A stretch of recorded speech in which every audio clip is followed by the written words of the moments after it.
Hey everyone, how's it going? My name is Jordan Orell, and I would like to talk to you a little bit today about the Intactivist ethics, or the underlying Intactivist DNA, the Intactivist value system as I see it. I think there's a wide variety in the actual Intactivist DNA and ethics and value system, and I respect that. But I think there's sort of a few core principles that I really think would be wise for us to consider and perhaps adopt, because there are there's various ways of thinking about genital mutilation and the ethics of it, and our response to it, and the way that we think about it, our mental model, our fundamental values response, the way that we sort of create a mental model out of what's happening and how we should respond to it. I think it's really important that we have some agreement here, because it helps us to unify as a movement and kind of go in the same direction and have goals and strategies that are very coherent and effective. Because it's possible that we can have actually, and there are some very competing value systems that actually can be kind of poisonous and can be destructive, because they tear us apart rather than pulling us together. So here's my take on it, and I'd consider you to, or consider, I would ask you to all consider your own value system and reflect on that, because just adopting anyone else's values blindly is never a good idea. It's good to really think about this stuff for yourself. But here's my take. I believe that Intactivism is fundamentally about love. To some, it's actually about the opposite. It's about hatred. It's about the people who do this to us are literally the worst people in the world and deserve hatred and punishment of some kind. Or it's really a very reactive, destructive, hateful stance. And I don't think that's the fact is, to me, opposing genital mutilation, we have the high ground. I think that's one of our greatest assets. Perhaps our greatest asset. As Martin Luther King Jr. Actually, I don't know. It might have been someone else who said it first. I don't remember. But the arc of history is long, but it arcs towards justice. Something like that. It is true, because it takes a lot of work to get there, but when you're on the right side, you eventually win.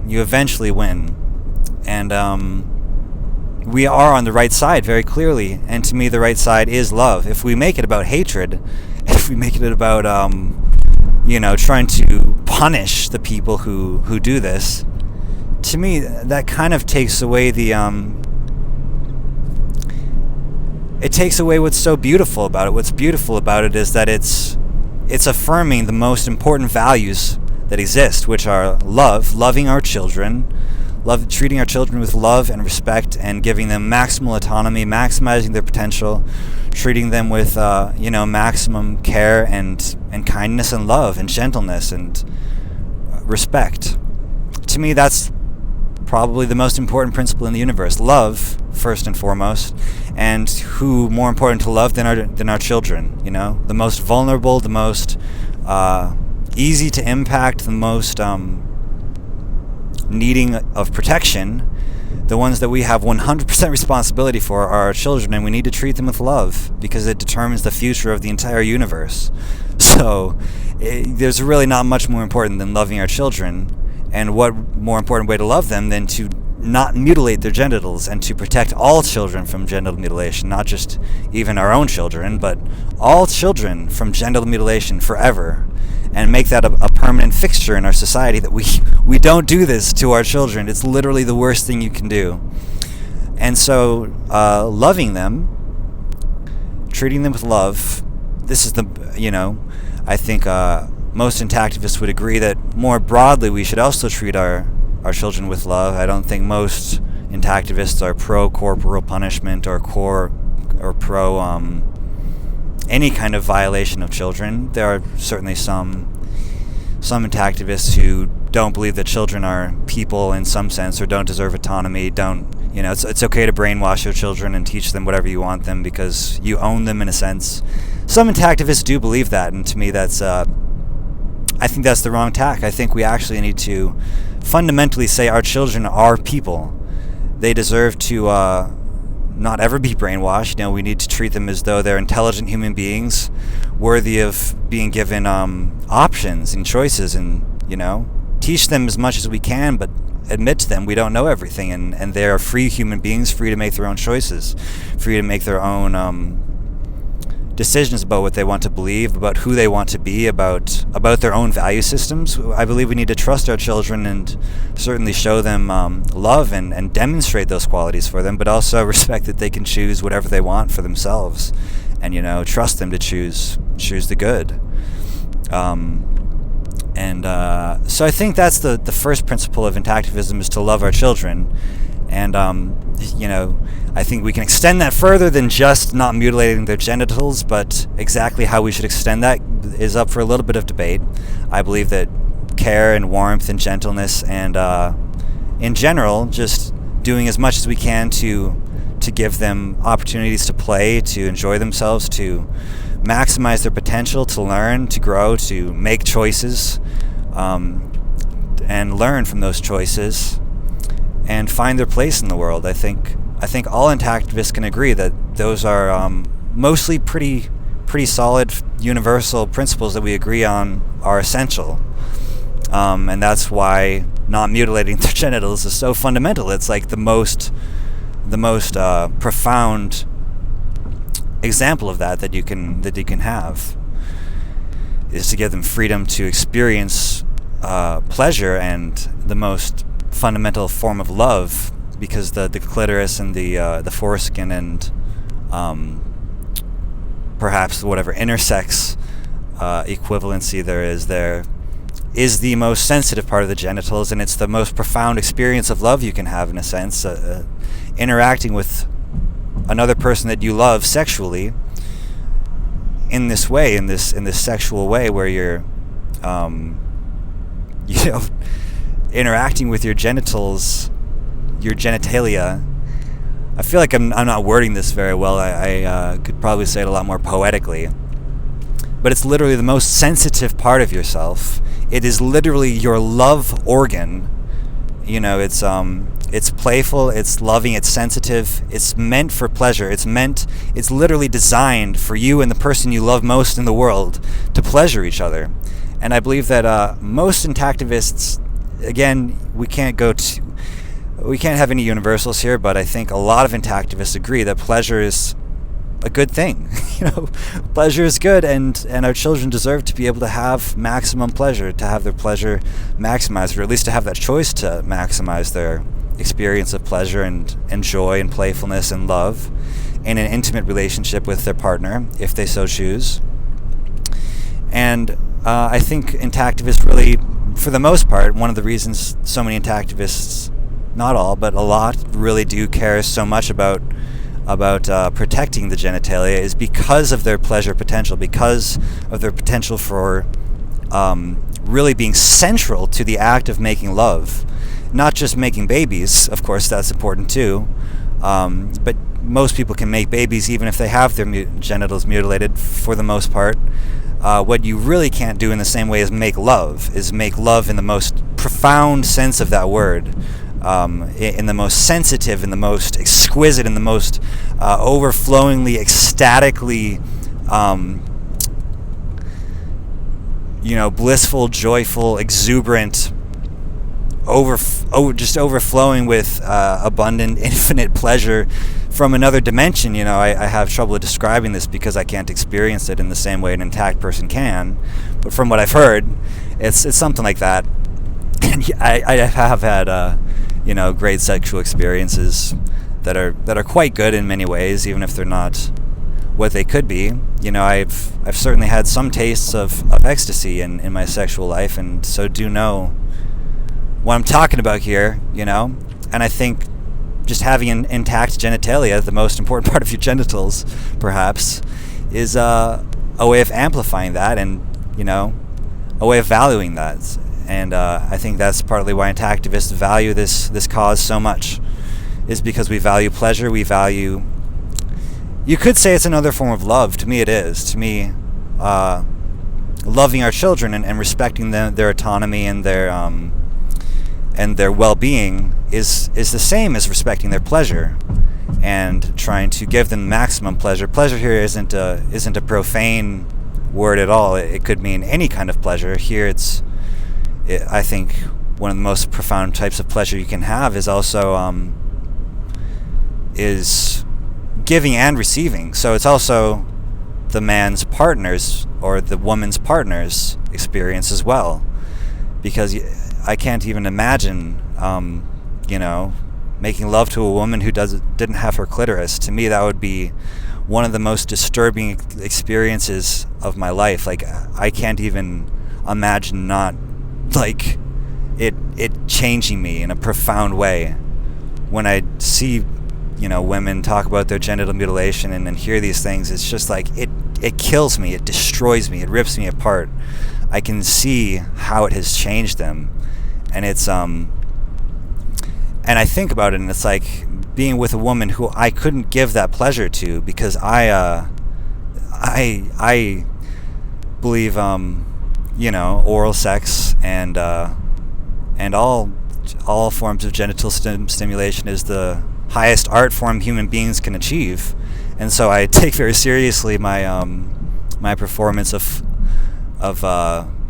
cunnilingus, and I've certainly been complimented on it as by women in some pretty good ways that I'm really proud of, saying it's the most pleasurable experience they've ever had by a lot of women, is really means a lot to me. It's like it feels so good to be able to give that to someone. To me, I think it's probably almost on the same level as being able to receive that pleasure.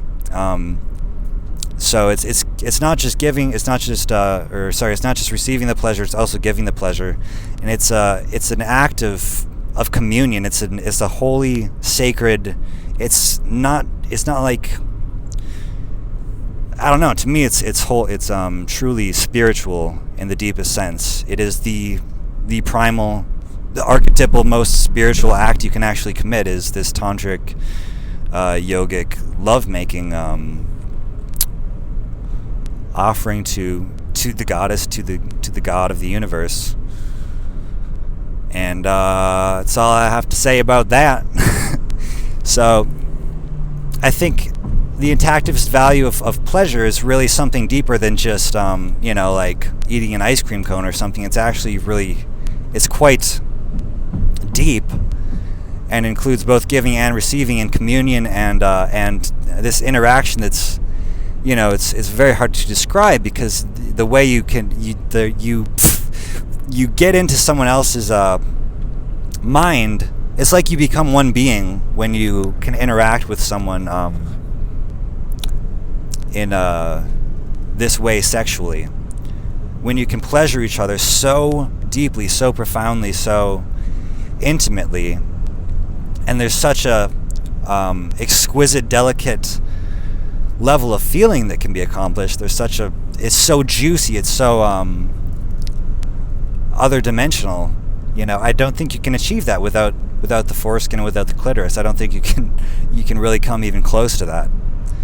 And it's not, it's not just like you're receiving it. It's a communal, it's a reciprocal act where there's this deep empathic spiritual connection. I really have trouble describing. I should work on my ability to do that, but it's pleasure of an extremely high order. I believe all pleasure is worthwhile. Well, that's not true. There's some pleasure that's like negative pleasure, like doing meth. It's like, that's probably not a worthwhile pleasure to ever do, or torturing people. Some people get pleasure from that. I don't think that's but most pleasures have some positive value, and this is like one of the most extremely high forms of pleasure. And I believe intactivists value pleasure, and love to me is actually wanting others to be able to experience pleasure. To me, that's the most fundamental act of love that there is to enable someone else's pleasure, to wish them a long, happy, pleasurable life filled with meaning and happiness and deep ecstatic pleasure of all parts of their body. So that's the intactivist ethic of pleasure, loving our children, affirming that pleasure is good and that our children deserve to have pleasure, and that really deep and profound pleasure that comes with the part of the genitalia that are amputated during AKA circumcision, as it is colloquially known as, or sex. What do you call it when you mutilate an intersex child's genitalia? Sex assignment surgery or sex normalization. It's so fucking disgusting that you're removing a child's natural genitalia that are there and capable of experiencing incredible levels of pleasure. It's not like it's just, oh, they got an extra thing there that they don't need because it's not supposed to be that way, so let's just cut it off. No, that's like a really valuable part for them to have, as much so as the foreskin or the clitoris or anything. So anyways, I'm talking about all genders here, not just any gender. Well, any gender, all genders. Anyhow, love, pleasure. There's some other intactivist values I think that are relevant. I'm trying to remember what they are, because those two would be pretty primary. Autonomy, I think, is one that's a little bit more controversial, actually, because there are intactivists who are a little bit more communal in some sense, who believe in, some religion or other, and think that you ought to teach your children that religion and be a part of a tribe. Some intactivists may be very nationalistic or very tribalistic in some way, and actually believe that the tribe comes above the individual, above individual autonomy. I think that autonomy should be somewhat fundamental to intactivism, at least. I think that there's a balance there, and I think that we need to always consider ourselves global citizens. I think we're human beings, and we should have love for all sentient beings, and certainly it's most important to consider the people who are close to us, our family and our community, our local community and our nation. We have to, consider the people around us and participate in society. But most of all, we need to value ourselves, first of all, on an individual level, I think, and grant everyone autonomy to be themselves and to maximize their potential and to really have as much autonomy as we can give them, I think. And then to equally, I think, be a global citizen. And I believe that's is also a very fundamental aspect of intactivism that is very rarely acknowledged. But, any intactivist is promoting global genital integrity, is promoting that we don't cut off any children's genitalias ever, anywhere in the world, ever again, for the rest of eternity, for the rest of time, that we'd never do this, that this is an unspeakable, torturous, cruel act beyond anything you can even imagine or conceive. I mean, there's just no way to actually express it until you've actually experienced firsthand the horror of this. There's no way to even imagine that. So, acknowledging that globally, it's not just for some people or some group needs to not circumcise. We need to globally think about everyone in the world deserves to not have their genitals mutilated as a child or as an adult, if they just aren't aware of the harm and are encouraged to do it and not aware of that damage that they're doing to themselves. Non-consensual genital cutting is I guess that's another point I could make. Consent is a really important thing here, and choice, and I think it goes very closely with autonomy.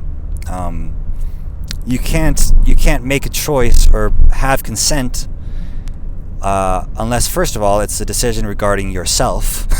So is the primary aspect of consent, is the autonomy. It's like you decide for yourself if you want to have the most pleasurable part of your genitals removed or not. The second aspect of consent is informed, is having information. So it's so bizarre to me, and it still is like just blows my mind. I can't understand it, how some men and women, I think it's more men than women, I don't actually know that, I guess, but decide to get circumcised as adults, and some of them are okay with it and end up just fine, and some of them it really ruins and destroys their lives, and they even kill themselves sometimes because it's so horrible losing the most pleasurable part of their genitals, and somehow they didn't get that was what happens when you get circumcised, that you lose this part of your penis that actually can, or your clitoris, I guess, if you're a woman who decides to get circumcised. Again, I don't know how common that actually is. I think it's pretty rare.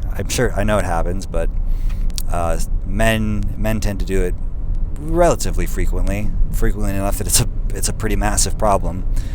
Men who get circumcised, and then it's like, wow, I had no idea that I was going to lose most of the sensitivity and become extremely depressed and kill myself. And that would all be information that they should have, that can happen. That would be fully informed consent, that you may lose most of the sensitivity in your penis, you will lose certain functions of your penis, you will no longer you can't get it back, and you may become incredibly depressed about it, and to the point of suicide, and that actually is one of the worst things that can happen to you as a human being.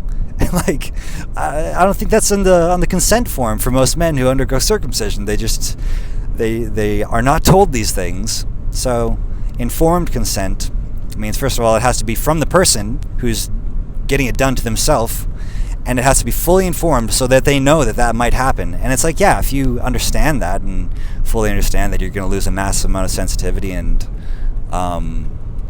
all of the dangers there, then sure, you have autonomy, you have that decision for yourself to make, and that's what we're all about, is that autonomy, to make this a decision for yourself, to have freedom over your own body. So I think autonomy and consent and informed information is also a very fundamental aspect of intactivism, but also it's a little bit abstract, and we don't think about it, but it's what most of what we do is giving people information and teaching them about circumcision and its harms, and all this information about the intact genitalia and why it's important to keep it that way.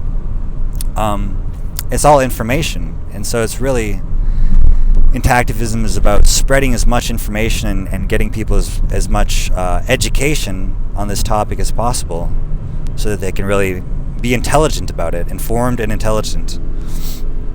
I would say that's a fundamental principle. What else? Intactivism. I think effectiveness should be a fundamental principle. I don't hear a lot of intactivists talk about this, but if there's different methods of intactivism, and one you save 100 children from genital mutilation and the other you save 2, then I think we actually have a responsibility as intactivists to choose the way that saves 100 children from genital mutilation, or 1 million if that's possible, and I'm sure that it is. I know that it is. I believe we have a responsibility to think about really critically, how can we effectively save as many children from genital mutilation as possible. So I think effectiveness should be a fundamental principle that we share. I also believe that we and this one is very controversial to some people, I think. I believe that we should, perhaps children are the first thing we should focus on, perhaps. I can see the argument for that, saving the future children from genital mutilation. I don't think you can actually take that position unless you're just a very charitable person, or if you're not very traumatized by your own genital mutilation, or if you've done a lot of healing work, then I think you can take that position. For me, I couldn't. For me, for the first year or two that I was doing this, I was really just wanted to regenerate my foreskin, and and like I knew that the way to do that is to inform people about it, to get the word out, and to really spread intactivism as a universal value, so that everyone understands the value of it and everyone will want to regenerate it, because then it will be easy. So anyways, I think a lot of men come from a viewpoint where they want something in it for themselves, in a sense. They want healing, or they want foreskin regeneration, usually more foreskin regeneration, or they want to restore their foreskins. And I think those are all completely legitimate. And as I just said, I actually had to do my own healing work. I had to take care of myself first. And foreskin restoration has also helped me a lot with that, even though I still have a long way to go. I think doing that for myself brought me to a place where I'm at peace enough that I can now care about children. So I think it's important to value the victims who have already been victimized and say, we are going to regenerate your foreskins, we're going to regenerate your clitorises, if it's clitori, whatever. If it's possible, we're going to regenerate intersex children's genitalia. That one's, I don't know if that's possible, but certainly we should try. And I think that should be a fundamental value. To me it is. To me it is a fundamental value is not just preventing this from happening in the future, but actually transforming the pain through healing work first, transforming that back into love, back into pure energy, back into pure power. Because the more traumatized you are, the more growth potential there actually is. When you go through such a profound trauma, it can really, if you kind of go through this healing process and really turn that on its head, you can actually become incredibly energized and very intelligent emotionally, and very, very powerful from actually confronting that genital mutilation trauma. And I think we can also then turn it into a positive also in terms of regenerating it, or at least getting back to where we started, if not, improving the state of regenerative medicine and learning a lot, and even transforming our culture. I feel like I've kind of spread out on this value of whatever it started as. It started as saying, basically men need to, victims of genital mutilation. I'm a man, but females, males, intersex really deserve for themselves that they take care of themselves, that they do the healing work that they need to do, that they restore their genitalia in any way that they can through surgery or foreskin restoration or whatever, and ultimately that we regenerate those organs too, and that we, put the resources and the time, the energy, and all of the intelligence into making that happen for these victims, because it's doable.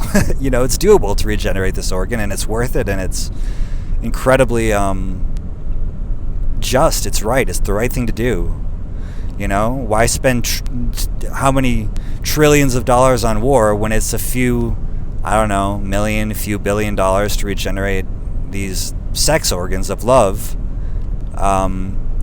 Couldn't we take the trillions of dollars and maybe funnel it there instead? I don't know. I'm just a crazy old whatever. So I think that's an important intactivist value, is really bringing healing to victims on all levels, bringing healing mentally, emotionally, physically, and societally, I guess, is what I was kind of segueing into there. I believe that intactivism doesn't just have to be about protecting our children from genital mutilation. I believe that all of these values can then scale to society, as I kind of started to say with how we treat our children. It's like, it's not just about not mutilating your children's genitals. That's a great start, but you should treat your children with love in all ways, at all times, as much love as you possibly humanly can. There's nothing more important than treating your children with love. Literally, in the universe, there's nothing more important. I can promise you that. I can swear on my goddamn dead body, there is nothing more important than treating children with love, maximizing the love, the autonomy, the opportunity, the potential of our children, for our children, as our children, our own inner children too, you could say, that's what healing work is loving your own inner child, and being willing to play and love and act as that being. But then our literal children too, or even more importantly, or as importantly, I don't think you can really love your children without loving yourself first. I don't know if that's possible, actually. Maybe it is. But I think if you love yourself, it certainly makes it a lot easier. And a lot of people who abuse their children are people who don't love themselves deeply. So, anyhow, that's another value, is transforming this trauma of circumcision and really transforming society, is focusing on positive values, I guess, is kind of this point that I'm trying to make. Focusing on, rather than trying to destroy society or bomb the circumcision people or some like demonic kind of emotionally reactive sort of approach. I think we need to actually transform society and help men to heal, and help people to be more loving in society and more recognizing of children as human beings, and more more toward the attitude that regenerative medicine is a valuable field for many reasons, but certainly mutilated genitals of billions of peoples would be a prime use case and good reason to invest. And but investing in all aspects of society positively to counteract the horror of genital mutilation, starting with our children. So to me, that's a value of intactivism that it's like, would most intactivists say that? I don't know. I think there are some intactivists who come from a very different place, who don't want to transform society in a positive way, who really just want to keep society the way it is and punish the people who are responsible, which I don't even know what that means exactly. Who's responsible for genital mutilation? Because I think it's everyone. I think everyone's responsible. I think I'm the most responsible of all. I think I take responsibility, and that's my attitude. I take 100% responsibility for all genital mutilation. I think that's the attitude we should all take. But, the second best position I would say would be anyone in society who's not fixing it is part of the problem, because that's equally true. It's like everyone needs to understand this message. Everyone needs to take responsibility for it. Everyone. It's not just like parents, it's not just doctors, it's not just a certain section of society. Everyone needs to understand these values and transform. It can't just be the people responsible, quote unquote. Everyone needs to be responsible, and that starts with you, that starts with me. So that could be a value too, I suppose, responsibility, and universal responsibility, which really means, you can't force other people to be responsible. You can try to encourage them to be, but it really means being responsible yourself, taking 100% full responsibility for the genital mutilation of all children and stopping that from happening. To me, that's what intactivism is. Again, it's a global thing. It's like for all time, ending all genital mutilation. So that's another value. There's so many values, so many great values that intactivists really have. I'm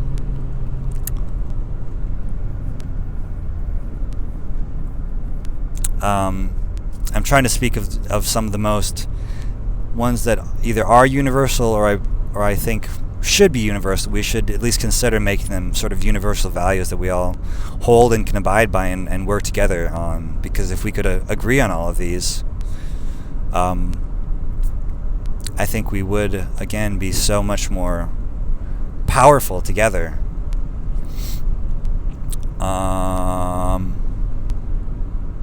What else? I don't know. I feel like that's a pretty good stopping point for now. I don't know, man. That's a lot of values, That's like several values. It's just said right there. There's more. There's certainly more. I'll probably do more about this later. I'm actually gonna put my headphones down for a second because there's a cop right there.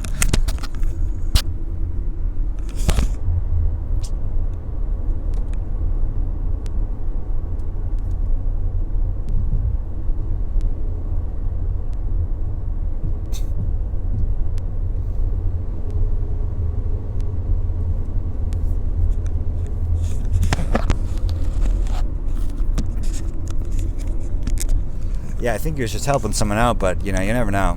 Anyhow, that's about all I have to say for today. I hope you all will comment and say what you think about intactivist values, intactivist mindset, intactivist worldview, intactivist, whatever you want to call it. Really, there's many facets of it. There's many ways of looking at this. My way certainly isn't the only way. My way isn't the highway. But if you don't agree with me, you can fuck off. Just kidding. That was mean. No, I love you all. I love everybody. I just big bottle of love. And if I could suck everyone's foreskin and just make them so happy, I would probably do it. I'd probably do it. I'm just that nice of a guy. I'm not even gay. But like, I don't know. I wouldn't say clitoris. It's just I've focused a lot more on foreskin. That's the thing I will say. I think intactivists really, one value they really need to focus on is it's not just about foreskins. It's about all genitalia, and it's easy to get kind of caught up in this. Since most of the genital mutilation around us is male genital mutilation, it's easy to get kind of trapped in that bubble. But it's equally about women and intersex children, females and intersex, and preventing all of that. And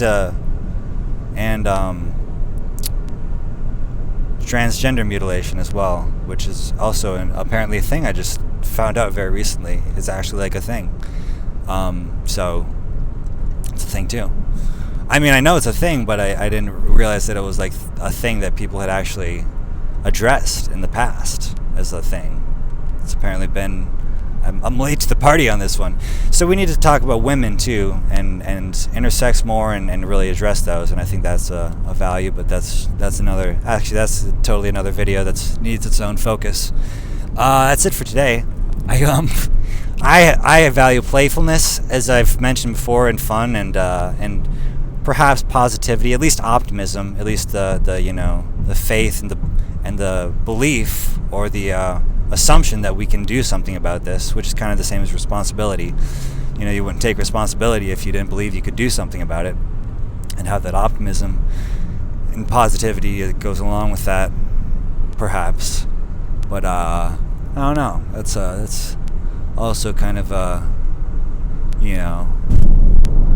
don't know. I'm feeling this. It's time to end this video. Talk to you later. Bye.